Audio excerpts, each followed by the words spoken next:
Hello students, my name is Rahul Sharma. Welcome to my channel Mathematics Hub.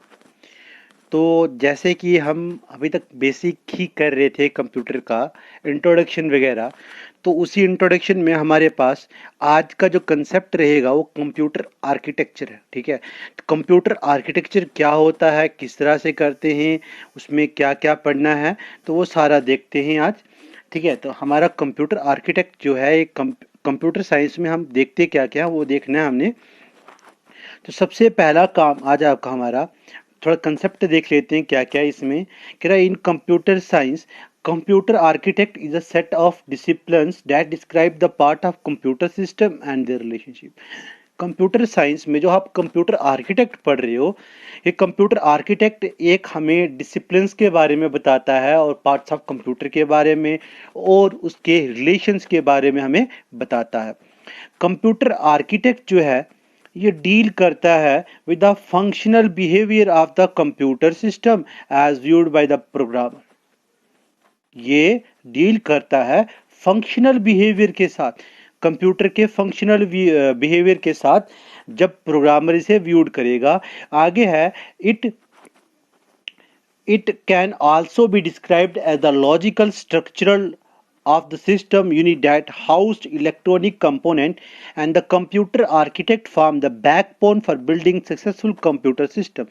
ये तो backbone का काम कर रहा है भाई, बैकबोन का काम करता है सक्सेसफुल कंप्यूटर सिस्टम बनाने के लिए कंप्यूटर आर्किटेक्ट। ठीक है, चलिए बात करते हैं आज के आगे का कंसेप्ट की। तो कंपोनेंट ऑफ कंप्यूटर पढ़ने जा रहे हैं हम। तो कंपोनेंट ऑफ कंप्यूटर में हमारे पास तीन तरह के कंपोनेंट्स हैं। एक कंपोनेंट है इनपुट आउटपुट, दूसरा है सेंट्रल प्रोसेसिंग यूनिट जिसे सीपीयू कहते हो, और तीसरा है मेमोरी यूनिट। याद रखें, डायग्राम से पढ़ते हैं पहले।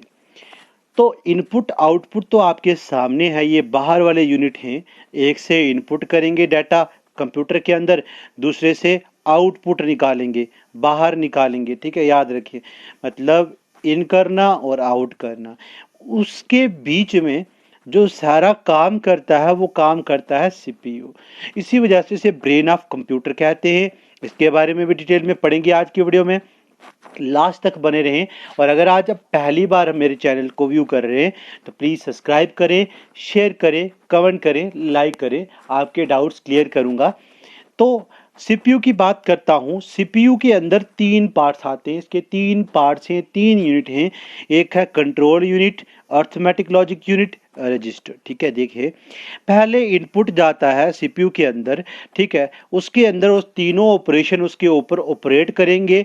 ये रजिस्टर जो होता है टेम्परेरी मेमोरी होती है और इसे स्टोर किया जाएगा इन परमानेंट मेमोरी में। ठीक है, इसे स्टोर करोगे परमानेंट मेमोरी में। जब ये स्टोर हो जाएगी, प्रोसेसिंग इसकी हो जाएगी कंप्लीट, तब ये आउटपुट के लिए तैयार हो जाती है और आउटपुट निकाल सकते हैं।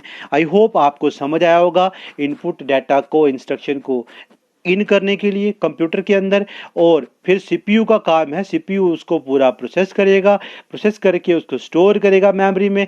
टेम्परेरी स्टोरेज होगी, ये परमानेंट स्टोरेज होगी। उसके बाद अगर आपको आउटपुट चाहिए तो प्रोसेसिंग पूरी कंप्लीट होने के बाद आप आउटपुट के तौर पे उसे बाहर निकाल सकते हो। ठीक है, तो चलिए हम अपना बाकी का काम करते हैं आज का। पहले इनपुट यूनिट क्या होता है, ठीक है, यहाँ थोड़ा थोड़ा है, आगे जाके डिटेल में पढ़ेंगे अपनी नेक्स्ट वीडियो में। ठीक है, याद रखें पूरा डिटेल में पढ़ाऊंगा और साथ में हर एक टॉपिक पे मल्टीपल चॉइस क्वेश्चन मैं दूंगा। ठीक है, तो इनपुट यूनिट क्या होता है? इनपुट यूनिट वो हो गया जो इंस्ट्रक्शन और डाटा को, ठीक है, कंप्यूटर को दिया जाए दे। ठीक है, उसे इनपुट यूनिट कहेंगे। The computer accept coded information. याद रखें, ये कोड वर्ड आ गया। अब कंप्यूटर किस तरह की इंफॉर्मेशन को एक्सेप्ट करता है भाई? कोडेड इंफॉर्मेशन को एक्सेप्ट करता है। क्वेश्चन आ सकता है, पॉइंट है ये, नोट कर ले। कंप्यूटर एक्सेप्ट करता है कोडेड इंफॉर्मेशन को। आगे है through input unit by the user. ठीक है, इनपुट यूनिट से तो हम उसे इनपुट कर रहे, अंदर डाल रहे, तो मगर कोडेड फॉर्म में जाएगा। अंदर तो हम अपनी जैसे डाल रहे वैसे आगे कोडेड फॉर्म में उसको स्टोर करेगा। आगे है इट इज डिवाइस यूज्ड ये ऐसी डिवाइस है जो यूज़ करते हैं required information to the computer, ठीक है, इन्फॉर्मेशन के रिक्वायर करता है कंप्यूटर के लिए। जैसे अब इनपुट के तौर पे हम इनपुट डिवाइसेस कौन कौन सी जिससे इनपुट करते हैं डाटा, वो कीबोर्ड आया, माउस आ गया, एक्सेट्रा, और भी बहुत सारी हैं, आगे डिटेल में पढ़ेंगे। नेक्स्ट है आउटपुट यूनिट। आउटपुट यूनिट ऐसा यूनिट होगा जिससे आपको वो सारा मटेरियल बाहर मिले, ठीक है, बाहर मिले, ठीक है। तो आउटपुट आप लेते हो जैसे कि प्रिंटर हो गया, ठीक है, कौन सा हो गया, प्रिंटर से प्रिंट किया, ठीक है। अच्छा, एक और क्वेश्चन है टेम्परेरी आउटपुट क्या होगा, ठीक है, ये क्वेश्चन याद रखें, क्वेश्चन आया है कहीं ना कहीं पेपर में कि टेम्परेरी आउटपुट की एग्जांपल कोई बताएं। तो टेम्परेरी आउटपुट मुझे जो याद है अभी तक एग्जांपल, वो होगा प्रोजेक्टर। प्रोजेक्टर जो है डाटा बाहर देता है, मगर टेम्परेरी, जब तक प्रोजेक्टर ऑन है तब तक डाटा बाहर आएगा, जैसे ही प्रोजेक्टर बंद हुआ तो डाटा बाहर आना बंद हो जाएगा, ठीक है। तो यहाँ जो एग्जांपल दी हैं वो वीडियो मॉनिटर, प्रिंटर और प्लॉटर हैं, ठीक है।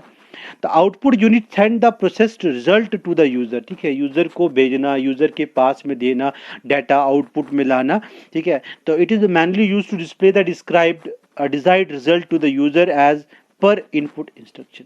जैसे कि आपने इनपुट इंस्ट्रक्शन दी होगी वैसा ही आपको आउटपुट मिलेगा, ये भी याद रखें। चलते हैं, आज का आपका मैन जो टॉपिक था वो था सेंट्रल प्रोसेसिंग यूनिट, ठीक है, central processing unit, in short we can say that CPU. कभी कभी ऐसे क्वेश्चन आए ना इस सीपीयू के ऊपर कि आप सोच भी नहीं सकते। सीपीयू में सीधा पूछेंगे सी स्टैंड फॉर, तो यहाँ सीधा लिखा भाई सेंट्रल। एसबीआई के पेपर में, एसएससी के पेपर में इतने क्वेश्चन इजी पूछे, और मतलब ये नहीं कि सारे क्वेश्चन इजी होंगे, कुछ टफ भी होते हैं, ठीक है। ये नहीं है कि हर चीज़ को ध्यान से देखें, थोड़ा पढ़े अच्छा पढ़े, मगर ये ना हो कि बीच में चीज़ें छोड़ी हो, बाद में जाके वो वही जाके वहीं पे क्वेश्चन आए तो वहाँ फंस जाओ आप। तो इससे अच्छा है कि थोड़ा पढ़े अच्छा पढ़े, ठीक है, मगर जो पढ़े अच्छे से पढ़ा हो, पूरा इन्फॉर्मेशन हो। तो बात करते हैं सेंट्रल प्रोसेसिंग यूनिट की। इसके अंदर 3 पार्ट पाए जाते हैं, जस्ट पीछे पढ़ा अभी। सिर्फ वो 3 पार्ट नहीं होंगे, उनके सेट पाए जाएंगे। क्या पाया जाएगा, सेट्स ऑफ, सेट होता है ग्रुप, है ना, वेल डिफाइंड ग्रुप, उसे सेट कहते हैं। तो सेट्स ऑफ रजिस्टर, अर्थमेटिक और कंट्रोल सर्किट, ये 3 पार्ट है इसके, रजिस्टर, अर्थमेटिक, एएलयू और सीयू, ठीक है, सीसी, सॉरी सर, यहाँ सीसी है, सीयू कहती कंट्रोल यूनिट है।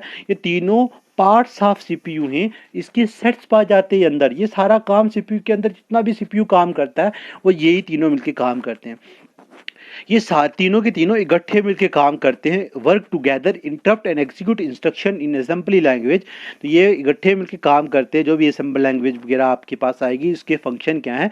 सीपीयू ट्रांसफर करता है इंस्ट्रक्शन को, ये पॉइंट नोट करने वाला है, ध्यान से सुने। क्या, सीपीयू ट्रांसफर करता है इंस्ट्रक्शन को, input data from main memory to register. मैंने क्या किया, इनपुट किया डाटा मैन मेमोरी में, और वहाँ से वो उसे ट्रांसफ़र करेगा कहाँ पे, रजिस्टर में। रजिस्टर एक टेम्परेरी यूनिट होता है, मेमोरी यूनिट है, इसे इंटरनल मेमोरी भी कहते हैं, याद रखना, इंटरनल मेमोरी ऑफ कंप्यूटर, ठीक है, याद रखें। डाटा ट्रांसफ़र करता है मैन मेमोरी से इंटरनल मेमोरी में, ठीक है, याद रखना। दूसरा पॉइंट है CPU execute the instruction in the store sequence, ये एग्जीक्यूट करता है इंस्ट्रक्शन को स्टोर सीक्वेंस में।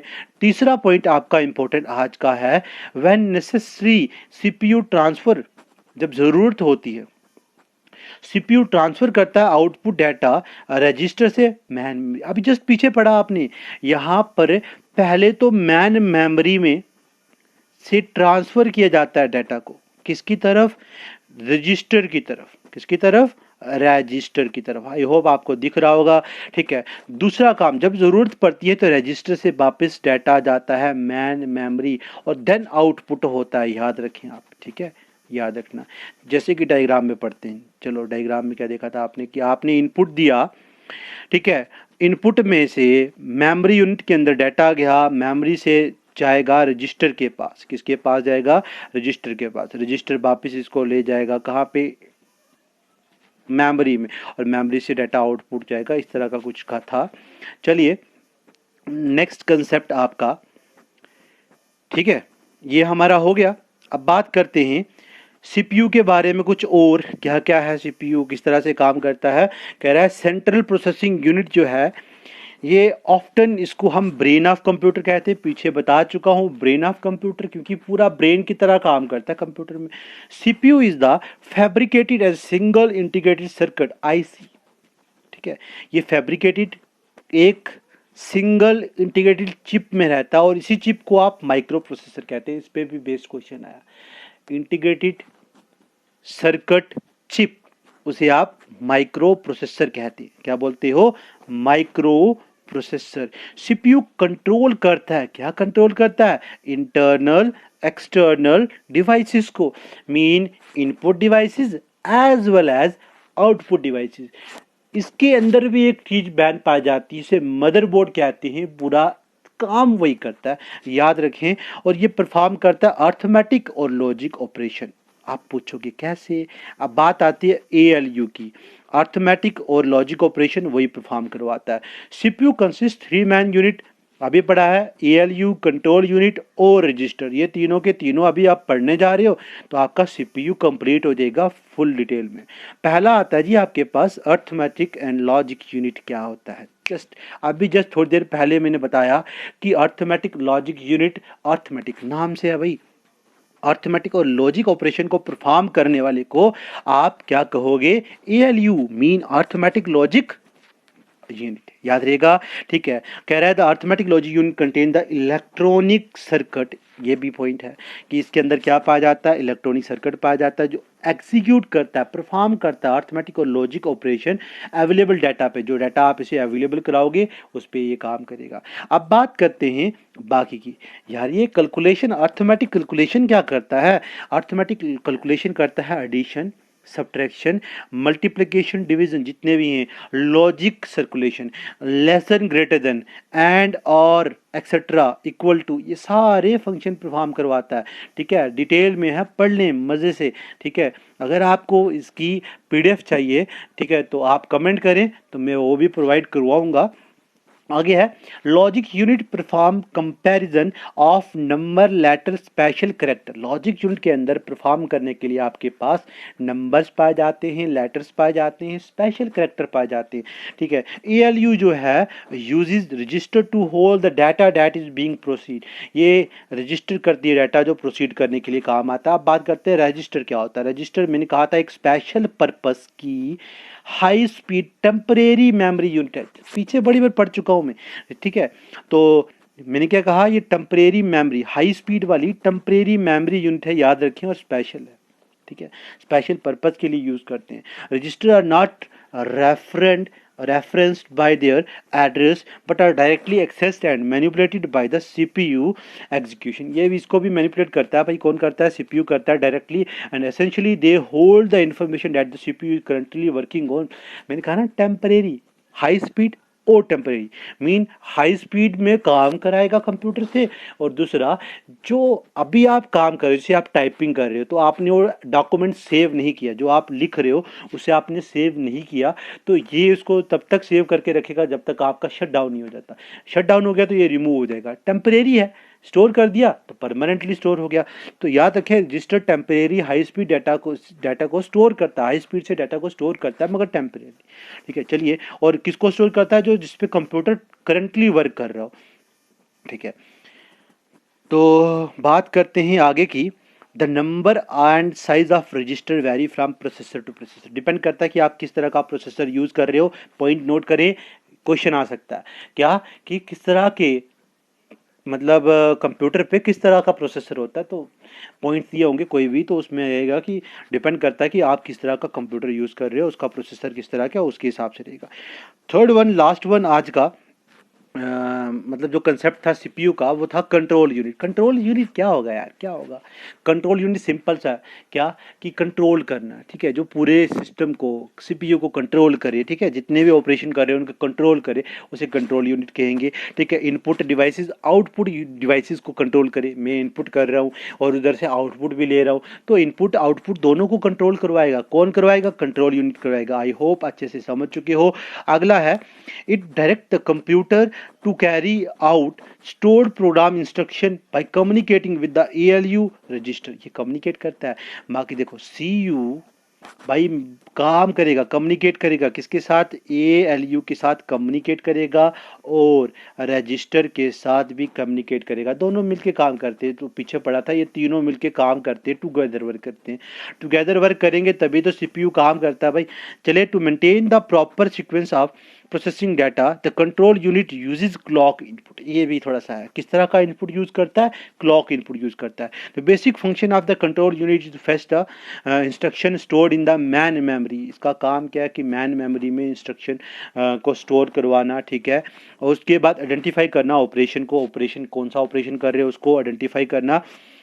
और and the devices involve in it, कौन सी डिवाइसेस इन्वॉल्व करनी है, करती है, ठीक है। And accordingly generate control signal, और इस कंट्रोल सिग्नल भी जनरेट करवाता है।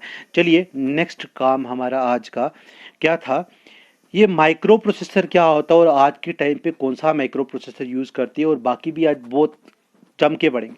क्या है माइक्रो प्रोसेसर, हमने पीछे भी पढ़ा था। माइक्रो प्रोसेसर एक चिप है जो CPU के अंदर पाई जाती है, ठीक है। अब यहाँ सामने इंटेल की दिया, और आज के टाइम पे भी जो सबसे मैन जो है, जो हमारी सबसे पुरानी है, वो इंटेल 404 है, ठीक है। याद रखिए इंटेल 404, क्वेश्चन भी आएंगे इसके ऊपर, याद रखना इंटेल 404, ठीक है। सबसे पहला आपका माइक्रो प्रोसेसर। तो माइक्रो प्रोसेसर क्या होता है, कंट्रोलिंग एलिमेंट है कंप्यूटर सिस्टम के अंदर। माइक्रो प्रोसेसर का काम क्या है जी, कोई पूछे क्या है तो क्या बताओगे, कंट्रोल करता है, किसको कंट्रोल करता है, एलिमेंट्स किसके, कंप्यूटर सिस्टम के। और some time referred as the chip, too as the chip, chip के तौर पे रेफर करते हैं। Microprocessor is the main hardware that drive the computer. ये एक ऐसी हार्ड ड्राइव है जो कंप्यूटर को क्या करती है, ड्राइव करती है। द मैन ड्राइव, क्वेश्चन आएगा man drive, name the man drive which drives the computer. आप क्या बोलोगे, हार्ड ड्राइव।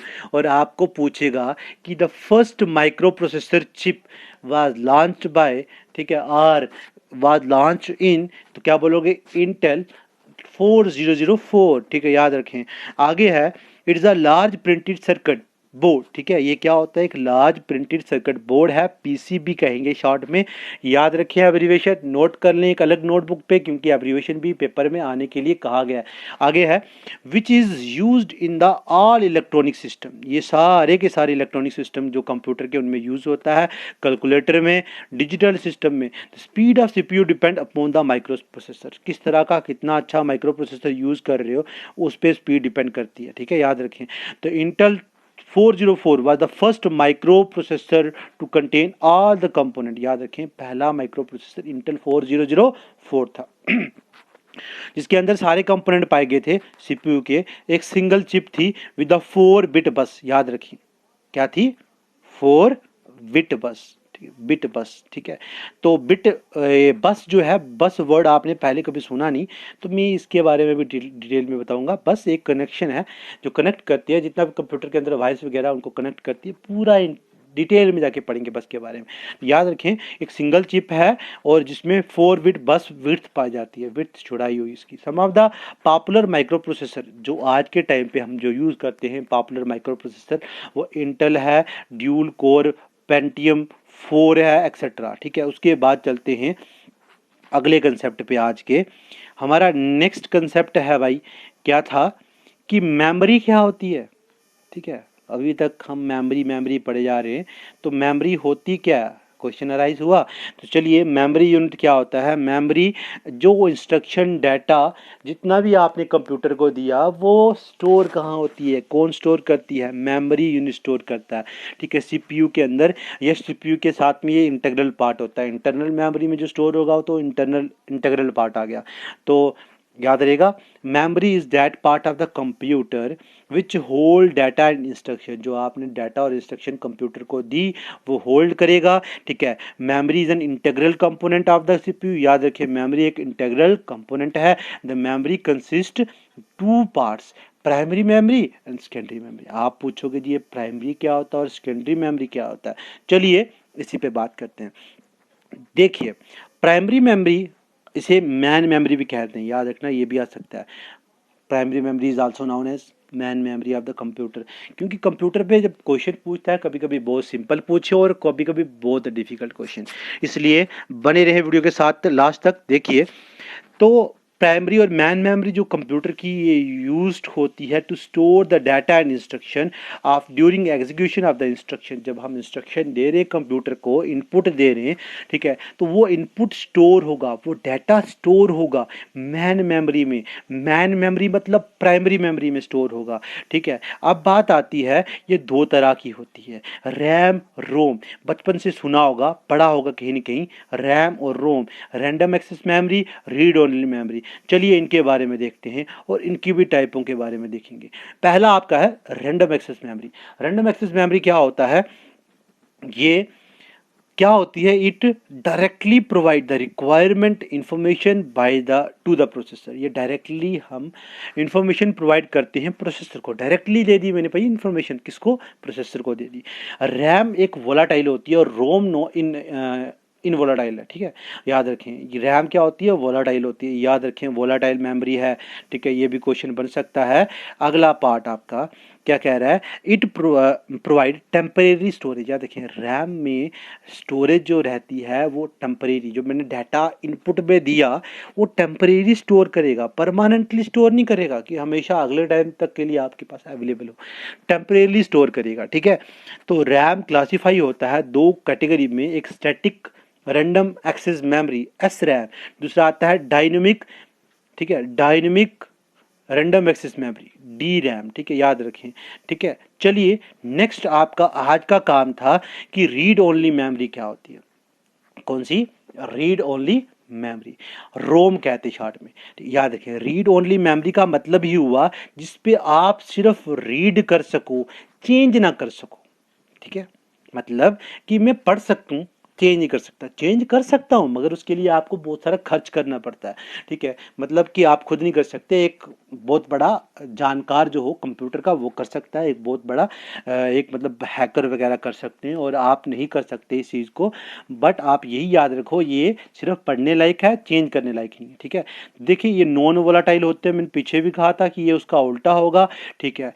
और it is use for storing standard processing program that permanently reside in the computer generally design, ठीक है। Computer के design के लिए ये परमानेंटली होता है बना हुआ, generally designer programmer ROM chip at the time of manufacturing circuit.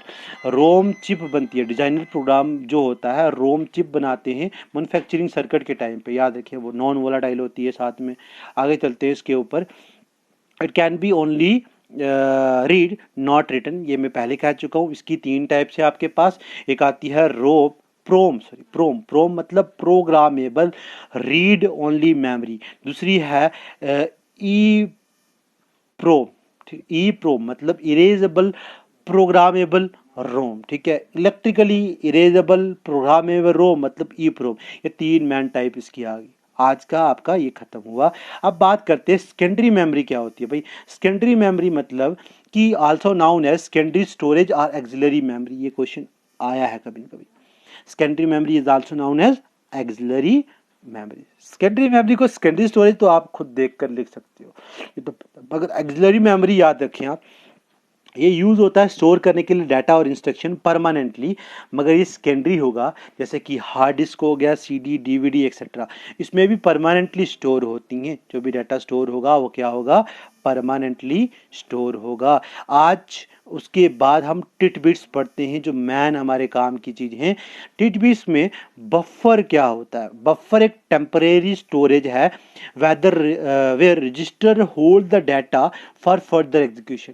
याद रखें, टेम्परेरी स्टोरेज है जहाँ रजिस्टर होल्ड करता है डाटा को आगे वाली एक्सक्यूशन के लिए, ठीक है। एक्यूमुलेटर क्या होता है, ये रजिस्टर इन अ सीपीयू होता है in which intermediate arithmetic and logic result are store, जहाँ पे अर्थमेटिक और लॉजिक स्टोर होते हैं, रिजल्ट स्टोर होते हैं, ठीक है। आगे है reduce instruction set computer, RASC, ये भी एब्रीवेशन है याद रखें, और complete instruction set computer CISC, ठीक है।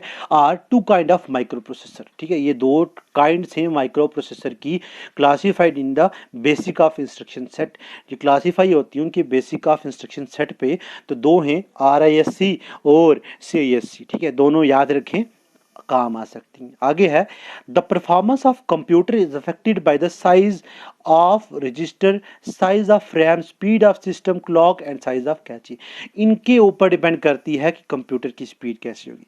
अच्छी बेस्ट क्वालिटी और ज़्यादा अच्छी मेमोरी वाली डालोगे तो इसका मतलब कंप्यूटर की स्पीड ज़्यादा होगी, बेकार डालोगे कंप्यूटर की स्पीड कम होगी। ये सारी चीज़ें याद रखें।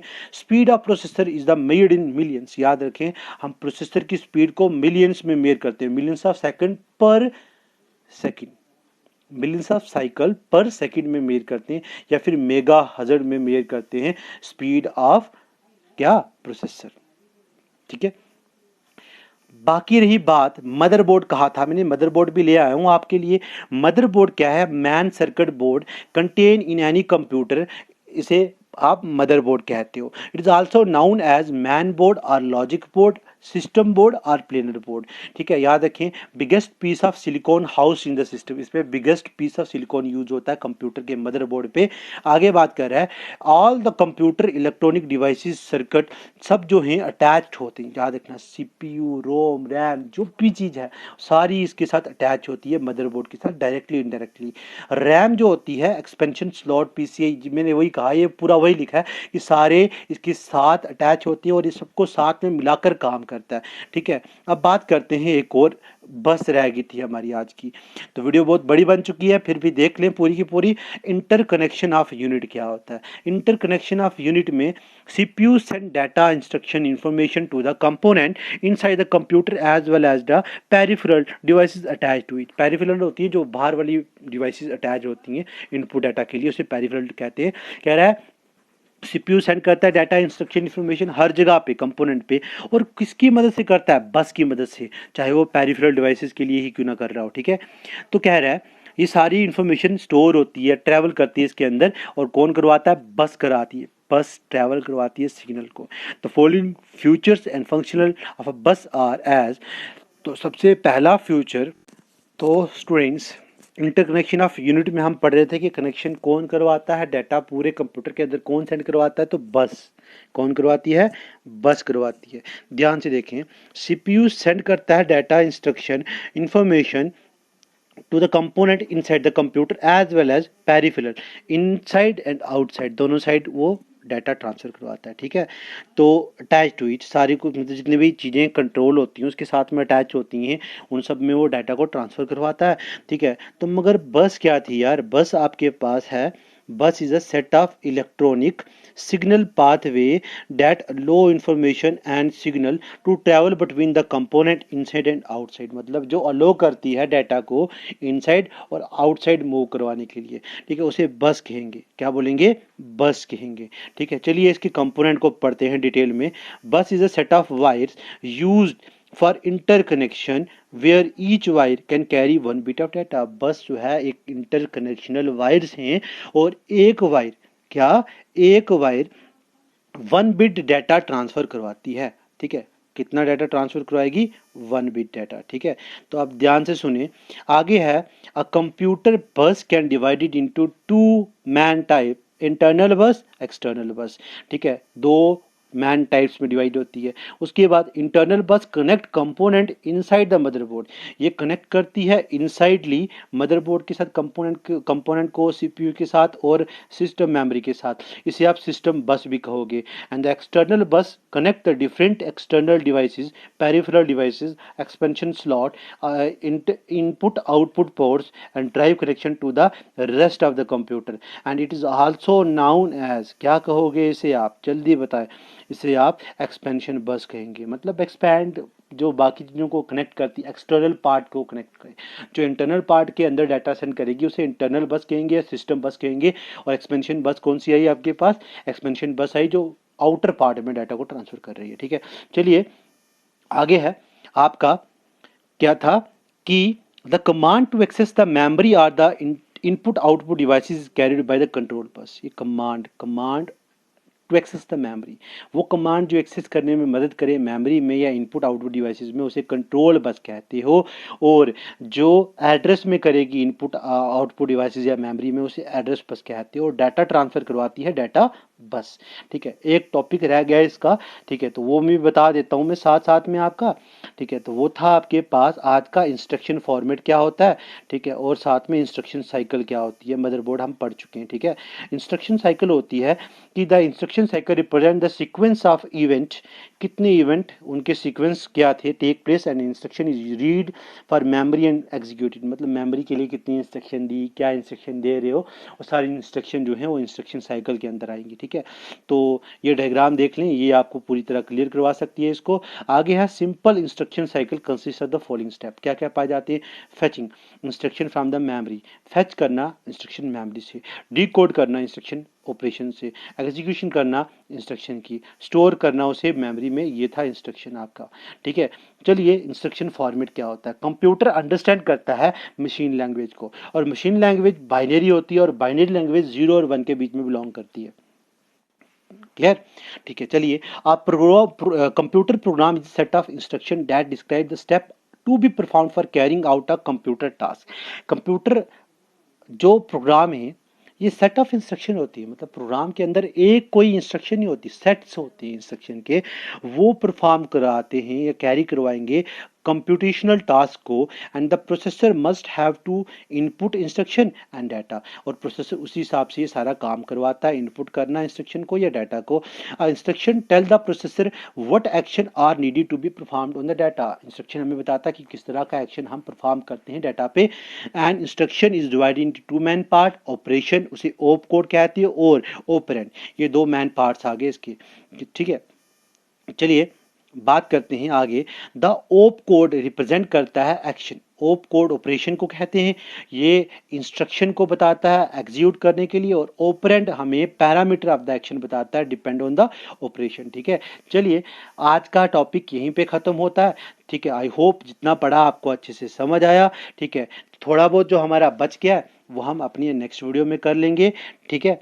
तो आई होप जितना पढ़ा वो आपको अच्छे से समझ आया। तो अब मैं इसके ऊपर लाऊंगा आपके लिए क्वेश्चंस, मल्टीपल चॉइस क्वेश्चन जो एग्जाम में आ चुके हैं, ठीक है, और पूरे बेसिक पे लाऊंगा, नियर अबाउट 40-50 क्वेश्चन होंगे इस पे भी।